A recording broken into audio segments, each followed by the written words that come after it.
Welcome to the Dole Institute. My name is Stephen Jakes. I'm Director of Programming and Public Affairs here at the Institute, and I'm here to welcome you before I introduce the person who's going to introduce our special guest this evening. I would like to point out a couple of things very quickly about the Dole Institute.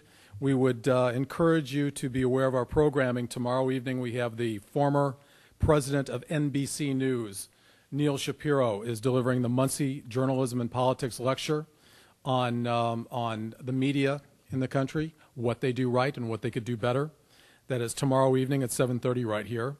And also then on Wednesday, November 1st, just next week, Richard Ben Kramer, who is a Pulitzer Prize-winning journalist, author of What It Takes, The Way to the White House. His coverage of Senator Dole is considered some of the best work on presidential candidate character ever written, and his book is one of the top 100, chosen as one of the top 100 pieces of journalism of the last century. He won the Pulitzer Prize in 1979, by the way, for reporting on the Middle East.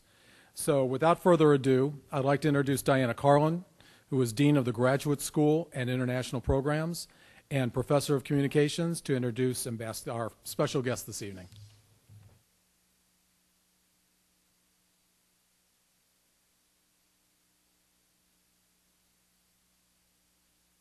Thank you, Stephen, and welcome, and thank you all for being here with us this evening for what I think will be a very special evening. This is the fourth year that the Office of International Programs has been involved in the United Nations The People Speak series. This is a discussion series about global issues, and each year there's a different kind of global theme, and then we have options of how to develop that theme. A few years ago we had a debate. 2 years ago, we had a group of ambassadors here talking about the impact of the election on the world. Last year, we had Wes Jackson and a panel to talk about global environmental issues. And this year, the general topic for the UN's People Speak is working together in the world, what's in it for the U.S.? And I think that this program on public diplomacy is very appropriate for that topic. This is one of 14,000 town meetings that is being held across the country over the next month as part of this UN initiative. So we're one of the first, and if you go to the UN People Speak website, you'll see Ambassador Keith's presentation right at the top of the list. So it's very exciting to know that we're getting top billing with the United Nations. We are very pleased to join with the Dole Institute in sponsoring this event tonight. And there are several other people I really want to thank who made it possible. I have an incredible staff. They put in many hours getting this organized. Celeste Morgan-Yellick, who's in the back, and Allison Watkins, our program director and our communications director, and they have really done most of the legwork to make sure that you all knew this was happening. The rest of my staff, my Associate Dean Thomas Halke is here, Assistant Dean Haji Brick, one of our other program, or I don't know what Charlie's exact title is, but Charlie Bankert, who does all sorts of things, our utility infielder in the office. And most of the rest of the staff has just been fabulous in getting programs ready and everything else. And I also want to thank Lawrence Bush and Bill Lacey and Allison with the camera in the back from the Dole Institute for all the help that you've given us. We're very privileged to have with us tonight someone who has been involved in public diplomacy for most of his adult life since he left KU. Ambassador Kenton Keith is a native of Kansas City, Missouri, and he graduated from KU in 1961. And he was noticing today that there have been a few changes on campus. He has been back a few times. He was one of the Alumni Association's Distinguished Service Citees and was back for that honor a few years ago. Since retiring from the Foreign Service, he became Senior Vice President of Meridian International in late 1997. He was with the United States Information Agency. When he retired, he had been Director of USIA's Office of North African, Near Eastern, and South Asian Affairs, managing field operations, public diplomacy activities, and budget for the agency's largest geographical bureau. From 1992 until 1995, he served as ambassador to the state of Qatar, and previous assignments were Counselor for Press and Cultural Affairs in Cairo, Senior Cultural Affairs Officer in Paris, and various posts in the Near East and Brazil. In 2001, Ambassador Keith was recalled at the beginning of the Afghan war to the Department of State to organize and direct the Coalition Information Center in Islamabad. Since his return to Meridian, Ambassador Keith has been an active participant in conferences and seminars on topics related to the war against international terrorism. He's received 2 Presidential Meritorious Service Awards and various individual and group superior and meritorious honor awards. And you can read in the program his long list of honors. In addition, Ambassador Keith has been an incredible supporter of international programs at the University of Kansas. He serves on our International Programs Advisory Board, and over the past several years he's been called upon to testify before Congress on issues related to international student visas and to international student and domestic student study abroad. So he's a supporter of international exchange and has spoken out very eloquently on the need for the continuation of that exchange and for policies that help us to implement exchanges.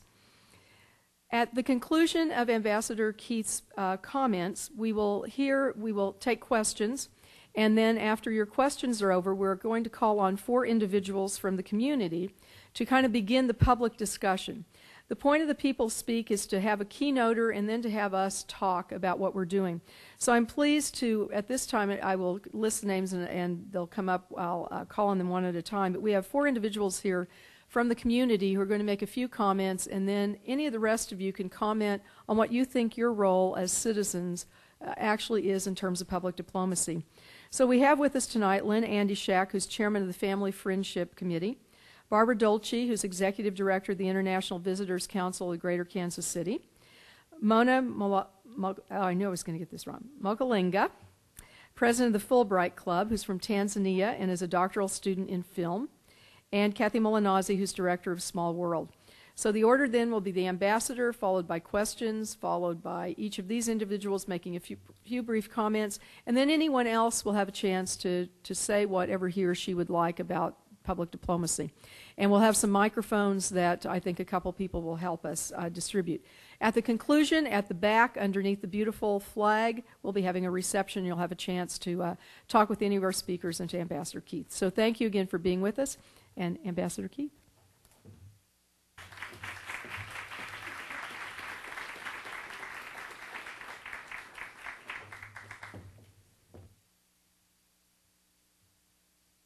Rock chalk.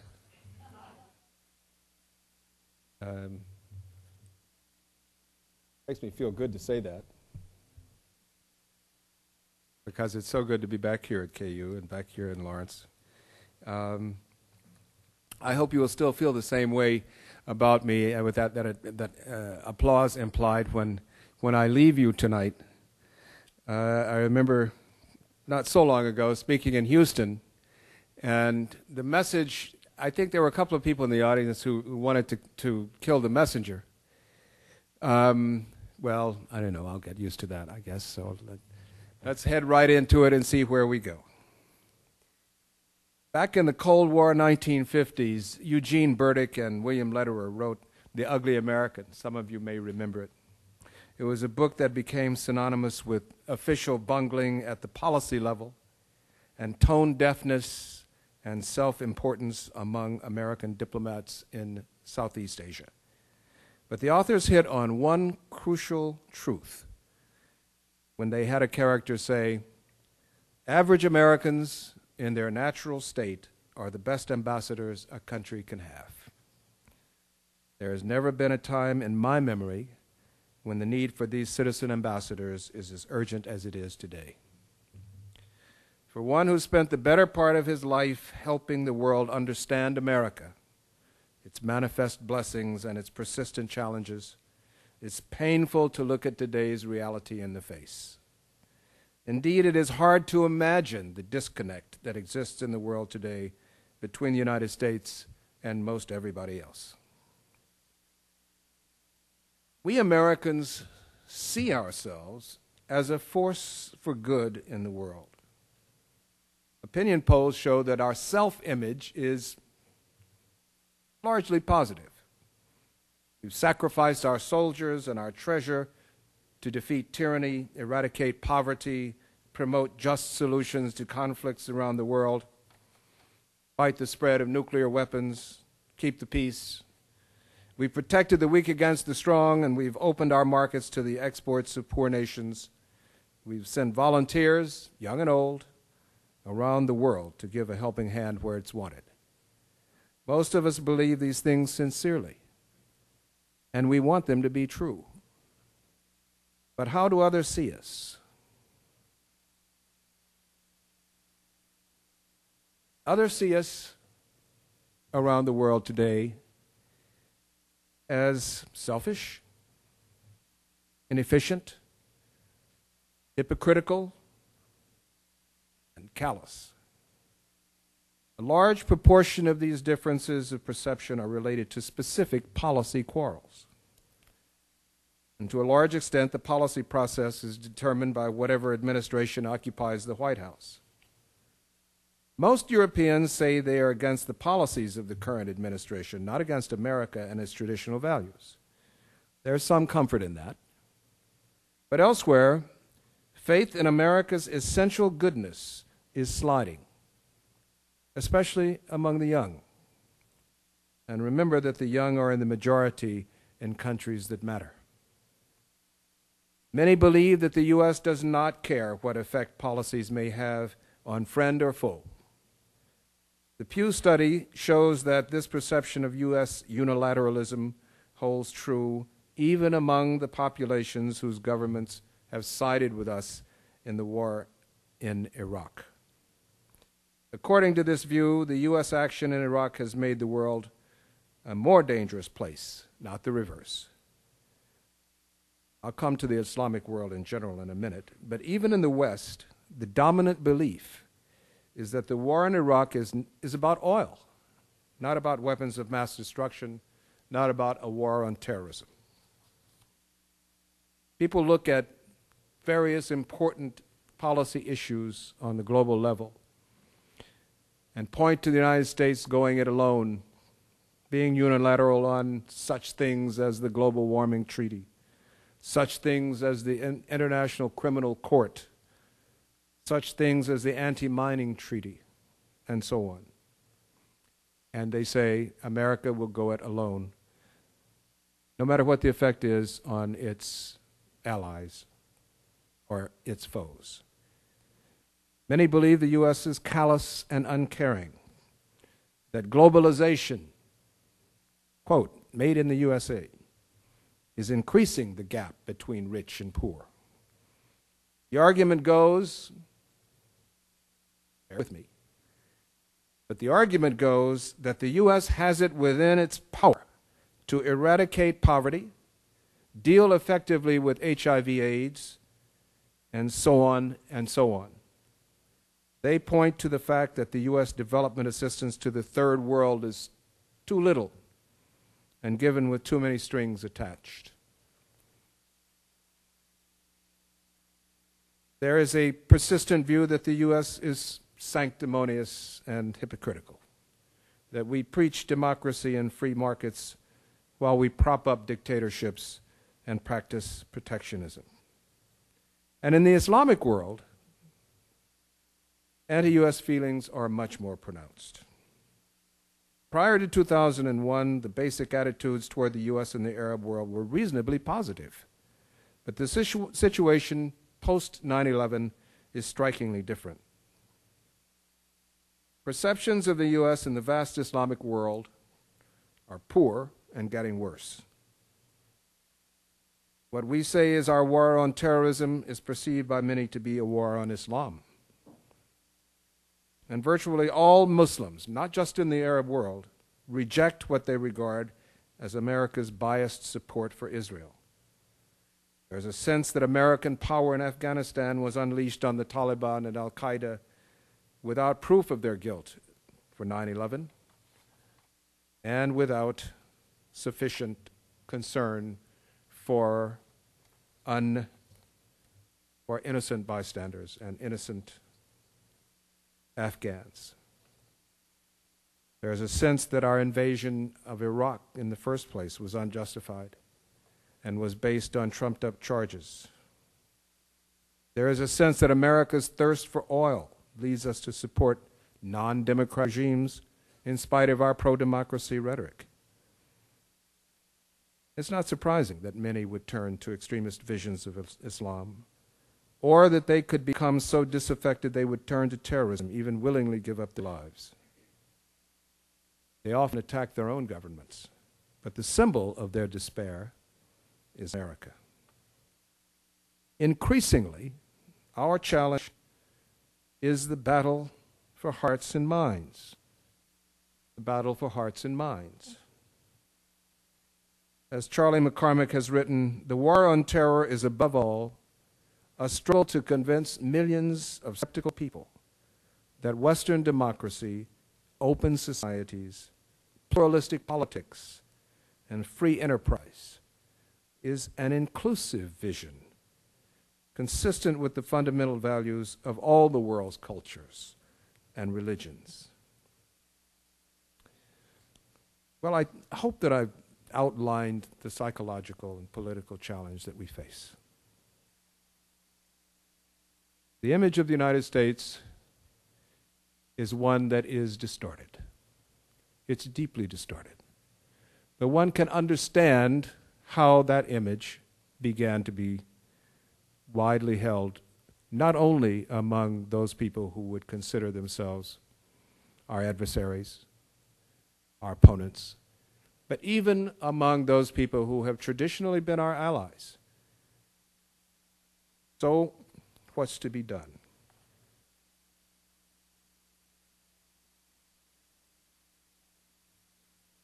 Let me say a little bit about what the government is trying to do before we get to what I think you should be trying to do. When President Bush inaugurated his second term in office, he announced that this was going to be the moment in history when the United States was going to stand on the side of democracy. I think all of us heard his inauguration speech. It was a moving speech. Those who stand for democracy, we will stand with. And those who are with tyranny, we will stand against.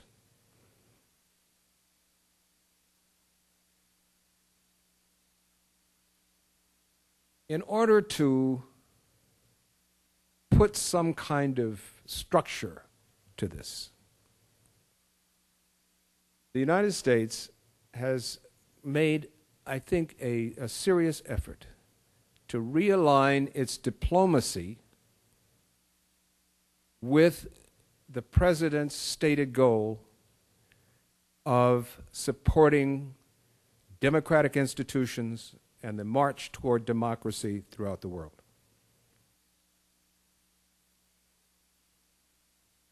Secretary of State Rice, in a very important speech at Georgetown University,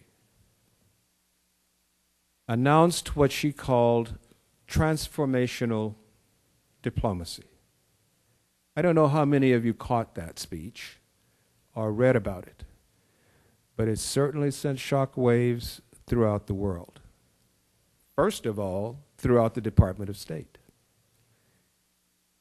Because it was the announcement that diplomacy was going to take a new role.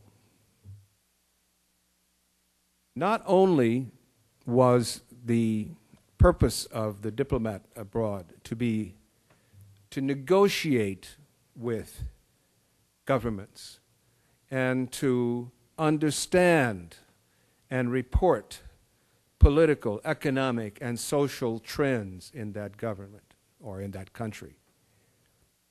We were going a step beyond that, and we were going to transform those countries with our vision of what democracy should be.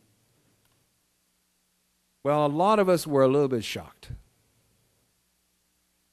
First of all, it's overreaching. And secondly, it certainly sets us up for some pretty interesting comparisons. Because we are sometimes very close to regimes that are not moving very fast toward democracy. And in the time since she has made that speech, very clear demonstrations of that fact are on the table. Elections in Egypt, which were a sham. The move in Russia toward sort of the disestablishment of democratic reforms. The spectacle of one of our government officials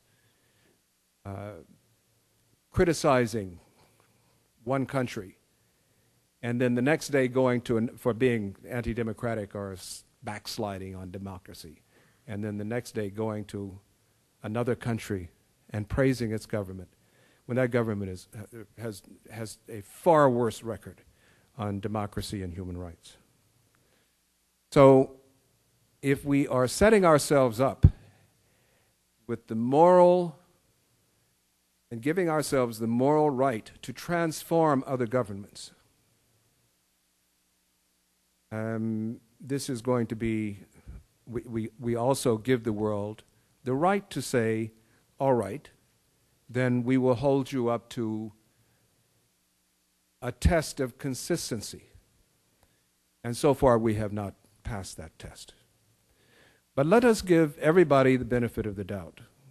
And let us say that this, we as Americans should be for a march toward democracy.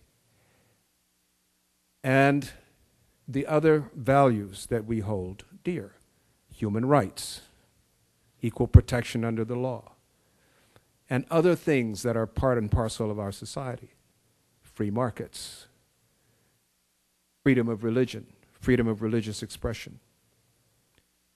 Then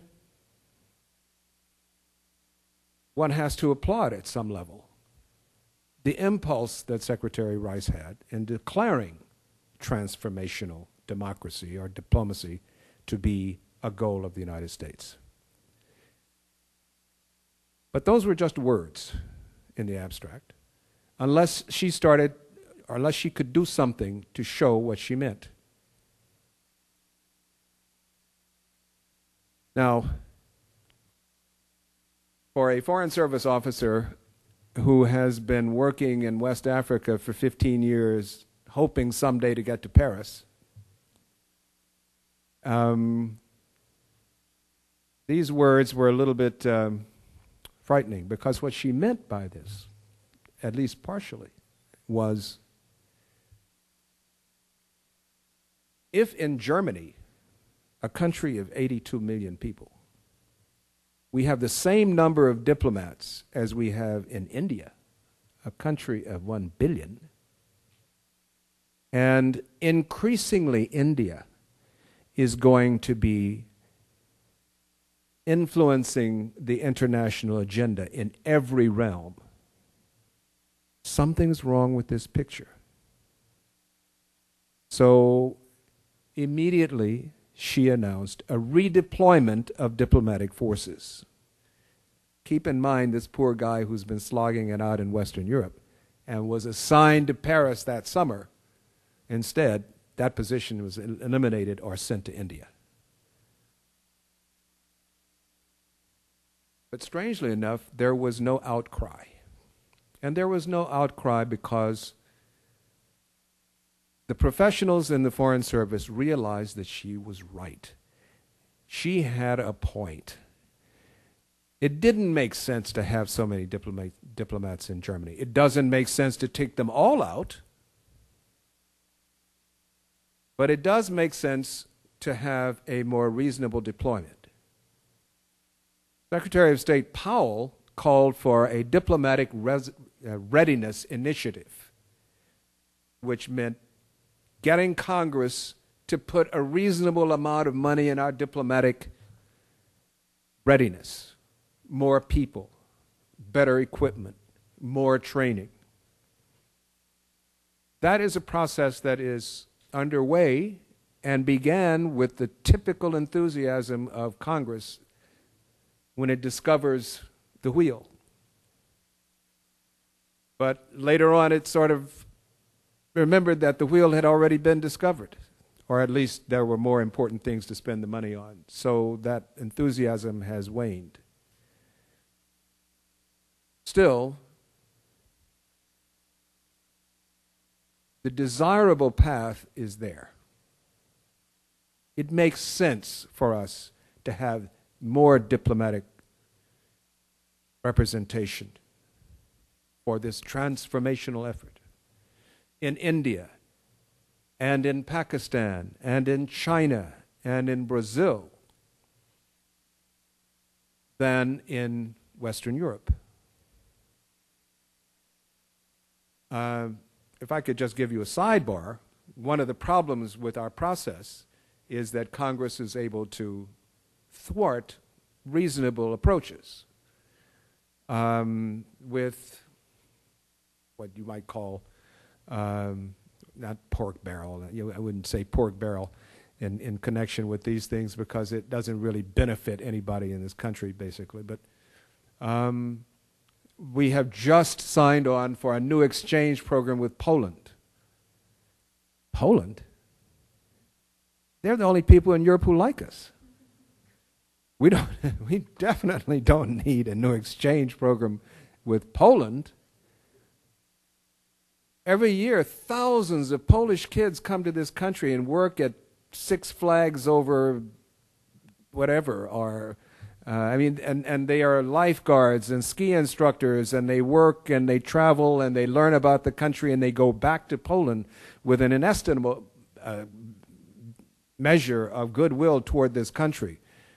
Why do we take dollars that we need in Pakistan and Egypt and elsewhere and put them in Poland? Well, the reason is somebody in Congress thinks we need to have more more programs with Poland, and so it shall be.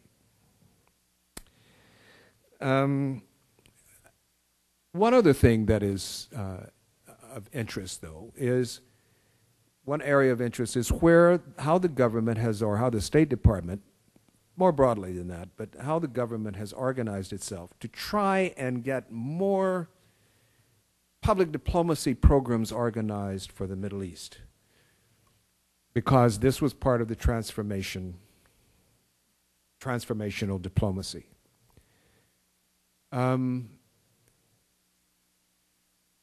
Two new bureaucratic entities were created, both of which had promise and still do have promise. One is called the Middle East Partnership Initiative. That is the main organizational change in the Department of State. Middle East Partnership Initiative, which has shown a lot of imagination, a lot of creativity, and has shown some success in developing new public diplomacy programs with Middle Eastern countries. And when people sort of criticize Karen Hughes and others who run public diplomacy, they don't think about these other programs that have been in the woodwork but have been created under her watch and are actually effective. There's another bureaucratic instance, which is the Department of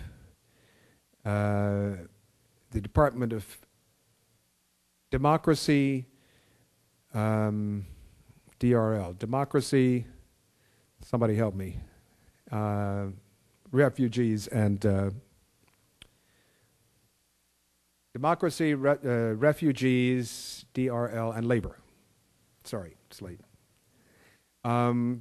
Which has been focusing most of its attention on Middle East projects as well. So the idea is there. And in 2002, high-level political attention was paid to it. By 2003, there were $100,000 a year for these programs in Middle East Program Partnership Initiative, $100 million a year. Then things started to go down, 75 million, 60-something million. I don't know where it is today, but it's under 70 million. And this is for the Middle East public diplomacy initiatives that are designed to engage the publics and institutions in the Middle East and the greater Islamic world. Well, $100 million, even if it was $200 million, that doesn't begin to address the need. When you think how much, does $100 million cover one day in the war in Iraq? I don't think so. But this is the order of magnitude of our effort. So I'll conclude in saying about what the government is doing by saying that I think the basic attitude is right. I think the effort is well intended and in the right direction. I have my doubts about taking the moral position of imposing our vision of democracy on other countries. But it all amounts to very little because it's not funded at a level that will make any difference. But what about us? What about us as average Americans? What about us living in Kansas City or Lawrence or Washington? We can be effective ambassadors for our country and our way of life. And we can spread the gospel of citizen diplomacy. My friend Sherry Mueller likes to say, citizen diplomacy is the concept that the individual has the right, even the responsibility, to help shape U.S. foreign relations one handshake at a time. A group of us got together a few years ago and met in Wisconsin at the Johnson Foundation in Wingspread. We met in an atmosphere of deep concern.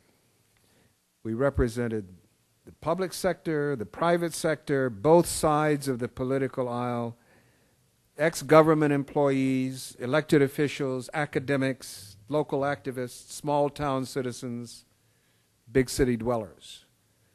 And what brought us together was our alarm at the sharp decline in America's prestige around the world.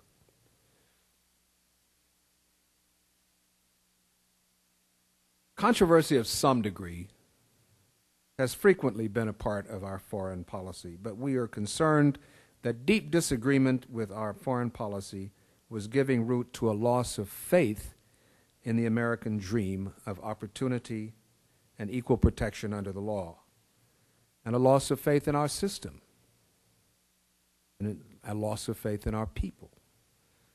And it is in this realm that the lasting harm can be done.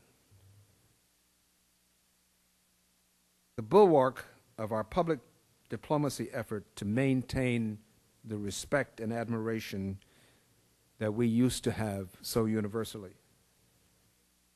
has been our exchanges programs. Programs that brought foreign visitors to see our country firsthand, and the programs that facilitated study by young Americans in countries around the world, and brought foreign academics to places like the University of Kansas.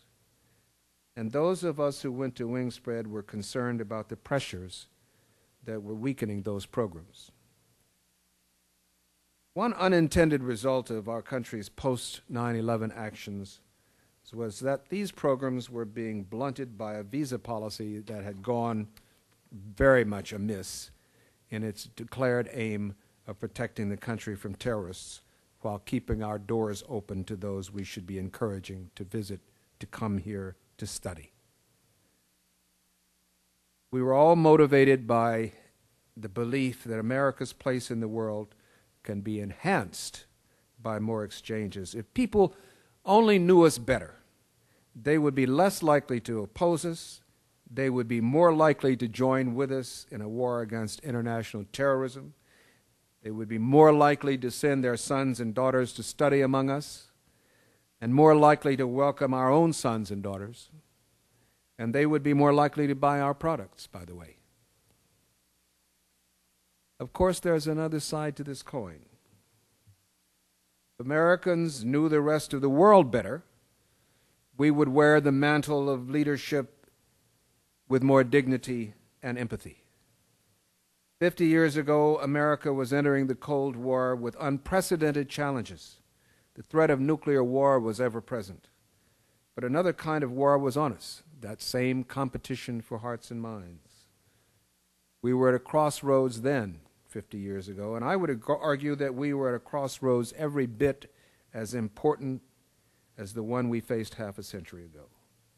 What is called for now is vision and commitment on a par with those of Senator Fulbright and President Eisenhower.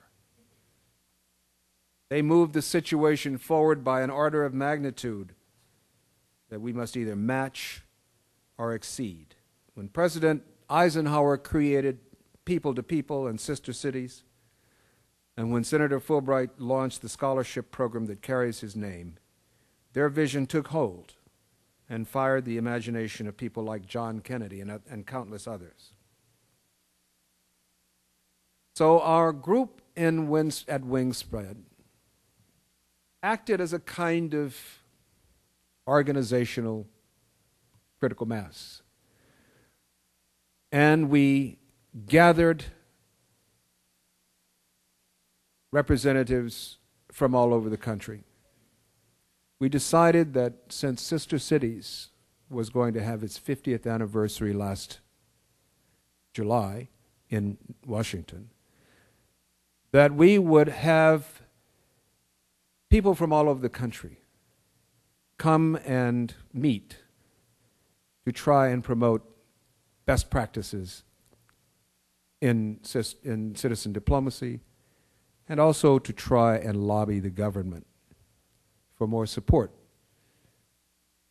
But before that, we organized throughout the country a number of local summits in which people came together to talk about their role in engaging with foreign publics who come to visit the country, and also their role in making their voices heard in foreign policy issues through contact with their representatives and senators, but also through contact with their international business representatives, and also through contact with their universities and their schools. And at the end of that, they all came together in Washington in July. We all had a large meeting with a set of recommendations that we presented to the White House. And what did we want? We wanted serious funding for our core programs, and the personnel to implement them. That should be increased manifold. Presidential leadership in promoting student exchange could actually be decisive. Government spending on educational exchange, on the exchange programs including Fulbright and the International Visitor Leadership Program and all the other exchange programs, is a pittance. We were asking for at least 1% of the military budget to be spent on these programs. We haven't gotten there. We have not gotten there. 1/10 of 1% of the military budget is what is spent on these programs. Something is wrong with that picture. I would say that increasing to 1% would be more important to this country than a balanced budget amendment. And it would benefit America in an increasingly competitive and dangerous world. We wanted a national center for citizen diplomacy, a place outside the Washington Beltway where citizen activists could come for workshops, networking ideas. Of course, that would have to be done in the right way so it doesn't cut into the core programs like a new exchange program for Poland. But this would be a good thing for a place in, say, the Midwest somewhere, for citizen diplomacy activists, people who work with foreign student organizations, or international clubs, or world affairs councils, or national councils for international visitors. People who could go for workshops, for exchanging best practices, and so on. Well, suddenly, somebody stepped forward from Des Moines and said, we can do it right here. And we've got the place, and we've got the funding, and we've got the need, and we've got the experience, and we'll do it. So I think that's going to be done. The idea, we said, this is not an Iowa program. This is not an Iowa deal. This has to be national. We understand that. And that is what we hope will come out of it. We all, as citizen diplomats, we have to do three things. We have to stay informed, we have to stay active, we have to be ready to speak up. Staying informed is critical. With the most extensive news gathering and reporting system in the world, Americans are woefully ill-informed. Let me state for the record, you cannot be adequately informed about what is happening in the world by watching Fox News.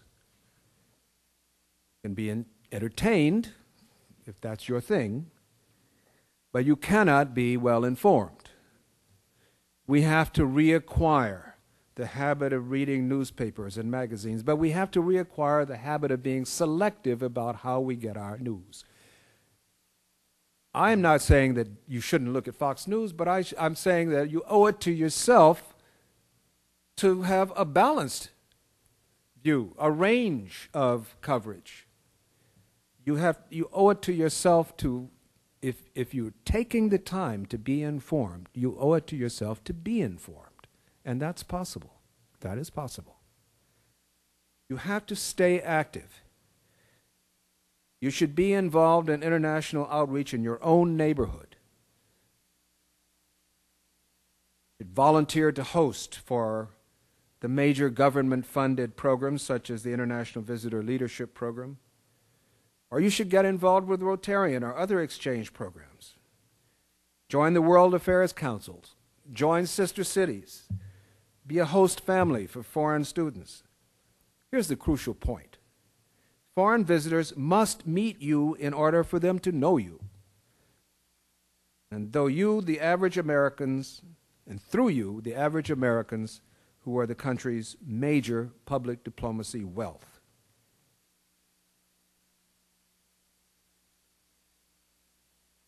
When I speak around the country, I always say, you have an obligation to internationalize your educational universe. And they have an obligation to you to internationalize. I'm talking K through 12 and collegiate, of course. You should be asking your Board of Education and your local universities, of course Kansas is such a leader in this area, what they are doing to prepare students to live in today's world. You're a taxpayer. And if they are not preparing their students to live in the 21st century and compete in a world that is rapidly changing, in a world where we will no longer have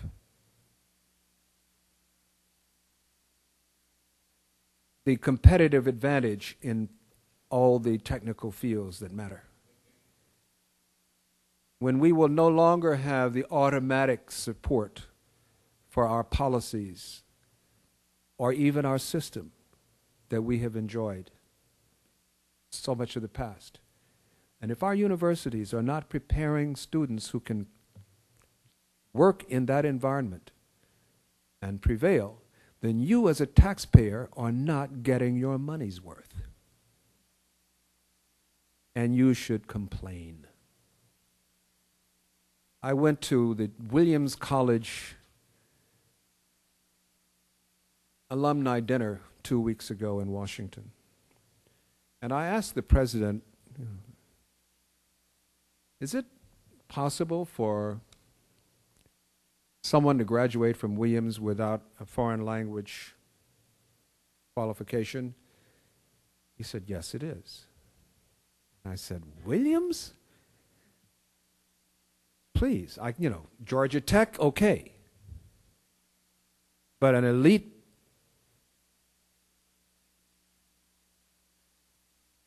general liberal arts college like Williams, it just didn't seem possible.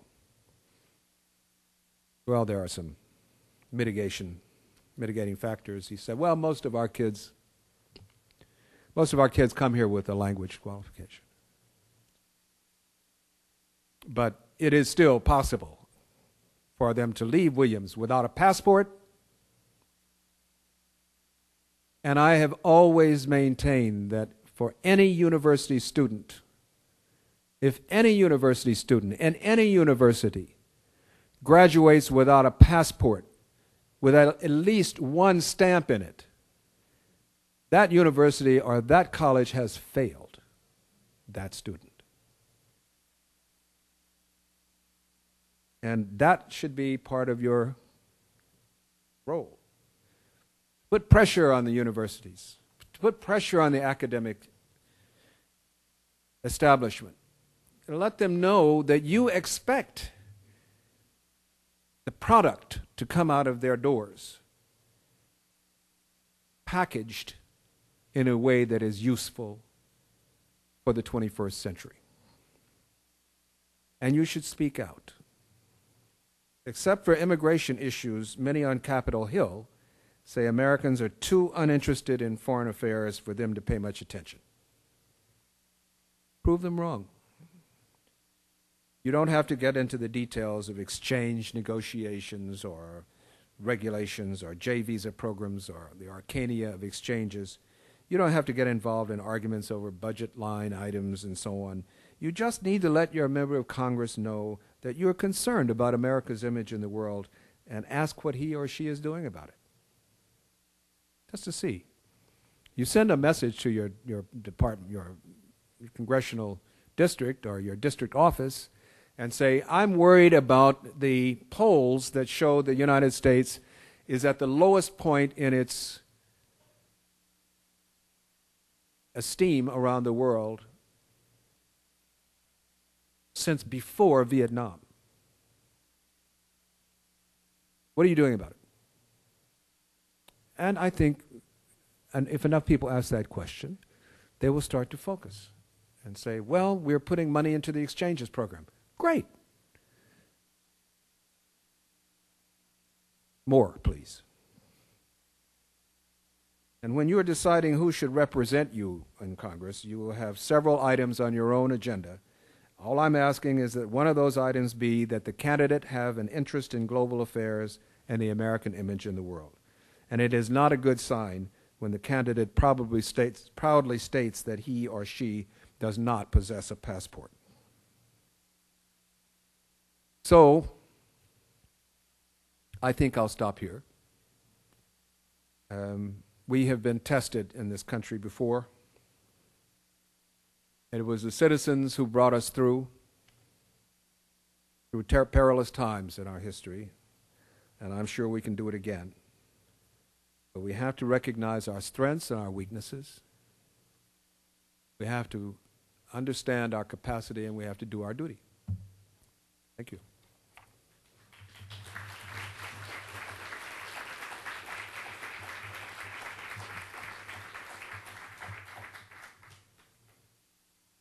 So, if there are questions or comments, I'd like to be happy to respond.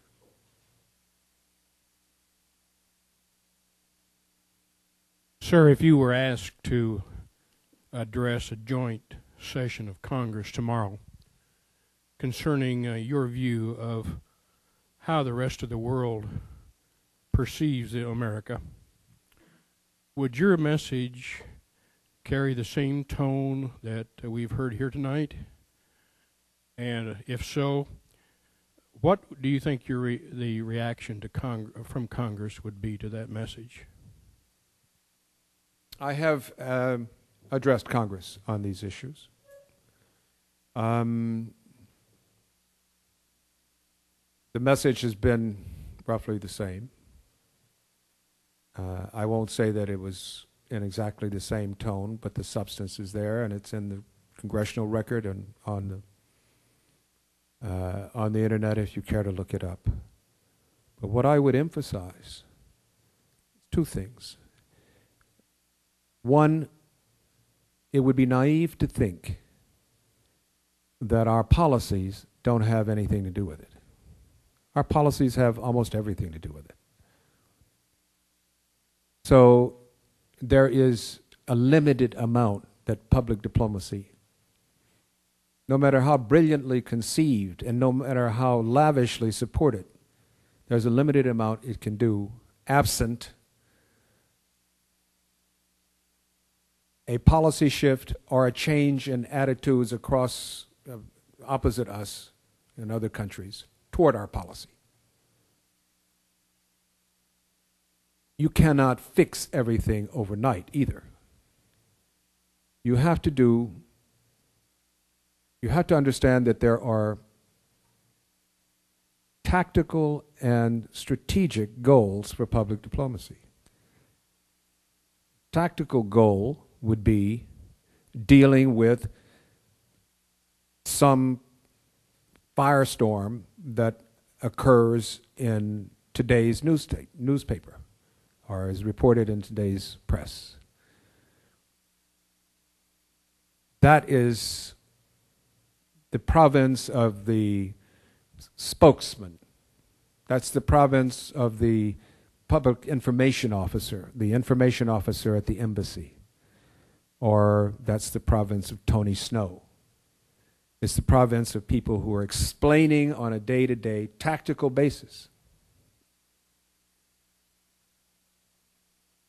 If you are dealing with a short-term public diplomacy issue, short-term or medium-term, something that might possibly be solved. Let's say it's a debate over rice and whether we will continue to have the access to European markets. You probably read about that in the paper today or saw it on television. Europeans don't want genetically modified food from this country in their country. Well, this is France particularly, but it's more broad than that. That is a public diplomacy issue of either short or medium range. The hope is that by a combination of policy, a combination of adjustment, regulatory adjustment, and negotiation, this is a problem that will be overcome in a reasonably short period of time. And the public diplomacy messages that go along with that, that is public diplomacy in a tactical realm. But when you're talking about long-range attitudes, when you're talking about appreciation for American values, then you have to actually move people. You have to bring people to this country so that they can see firsthand the American citizen and his natural condition, and talk to the people in this audience who don't bear any ill will toward the Islamic world. It's not in our DNA to oppose Muslims. Many there believe so. And the way to deal with that is to bring them here, and that is to quadruple, quintuple the exchanges programs, which are proven to be effective. But this is strategic. These are long-range things. This can't work overnight. Now, to give them their credit, senior people in the government, people like Karen Hughes and others, recognize this difference. But that doesn't help them with their tactical issues.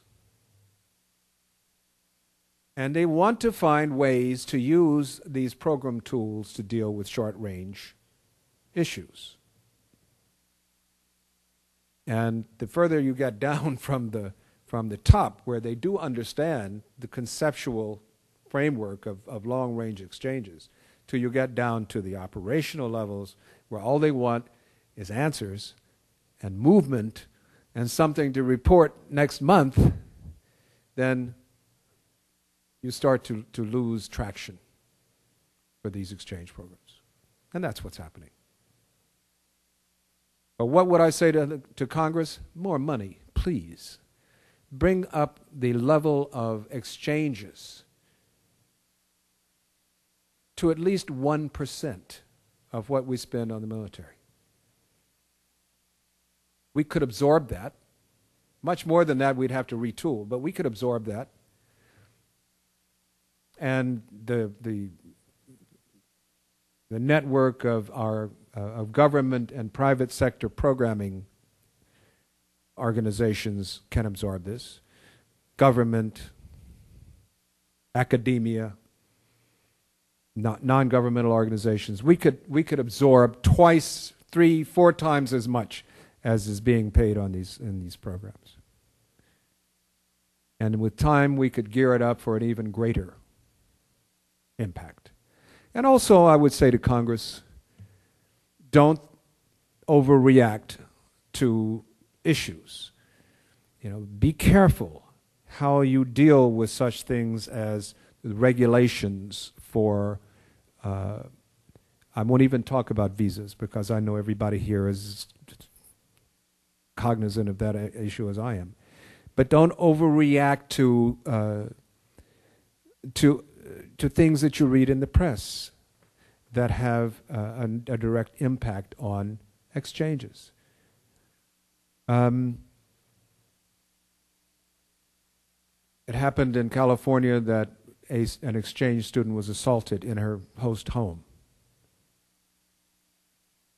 Now, there is no tolerable figure for that. The number of cases of that we should tolerate is 0. But it is human nature that in human programs things can go wrong.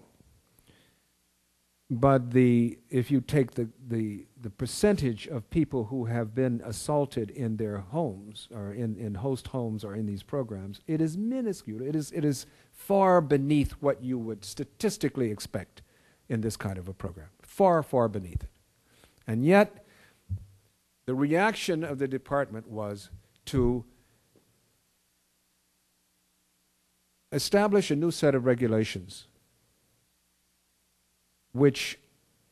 and establish it in 2 years, which would, in effect, require all the organizations who bring students here to collect police background investigations on everybody in the house, the host family, and everybody who lived in the host family. Okay? In 2 years, we can make that happen. But then somebody comes into a meeting and says, have we got that stuff done yet on the host families? And the answer is, it's coming along. We should have it in just a few days. So another item goes out, another directive goes out to all of these organizations saying it's not going to be in 2 years, it's going to be in 1 year. And it doesn't matter if you have gone down the system to engage the system to bring people over and you're in the middle of it and so on. You have to do it. Otherwise, you will be audited and your regulation, your right to bring people over here in these programs could be revoked. Well, that sends a chill throughout the whole system.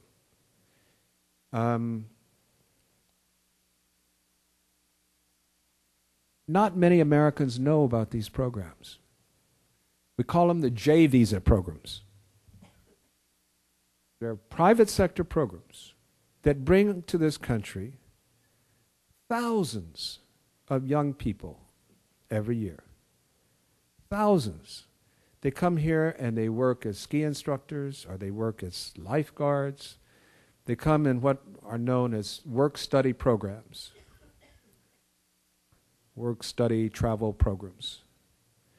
And like the Poles who come here, the young Poles who come here, thousands of them go back to their countries knowing this country in a way that they would not have.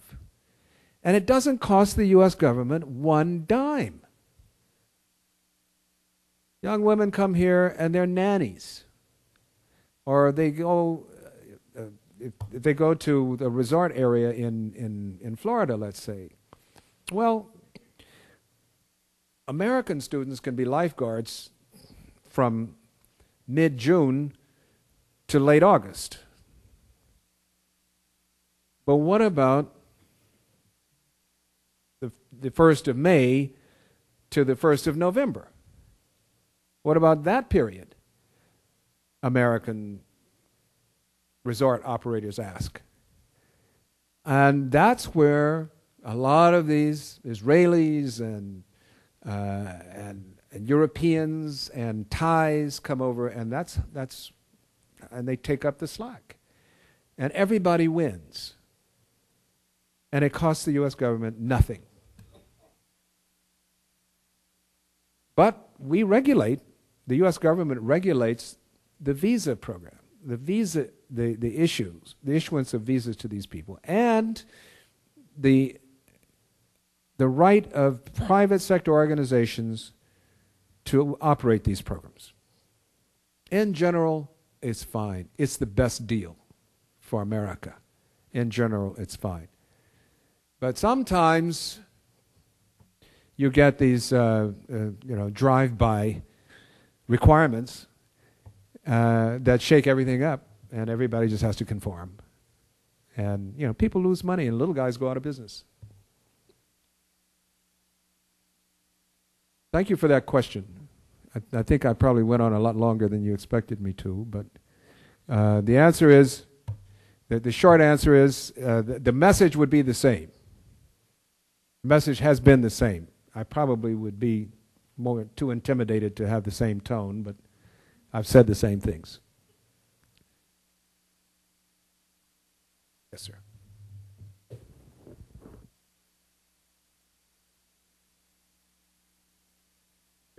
I'm curious because you talked about the average, the value, the public diplomacy value of Americans in their natural state. Now, I studied in Tajikistan for a year where exchange programs and U.S. cultural exports are very popular. But what about in a place like Pakistan where U.S. mores are not looked upon quite so highly? What would you say to the pundits who think that there's no way that such diverse and different cultures can have an exchange that is useful of the type that you're trying to promote?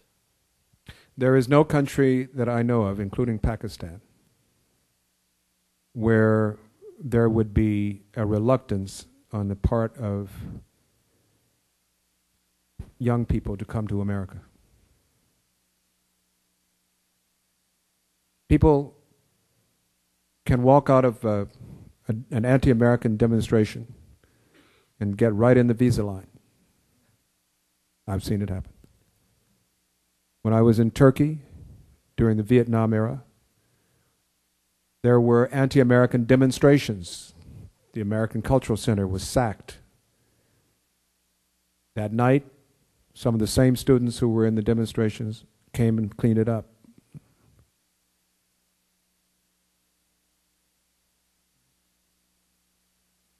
Be reluctant to accept the notion that in Pakistan, those people who argue against American values or who say that American values are antithetical to Islam, Be skeptical about the notion that they hold sway in Pakistan, or any other country for that matter.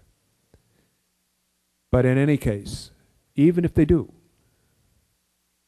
as long as people will come to this country and interact with Americans, that's all we can ask.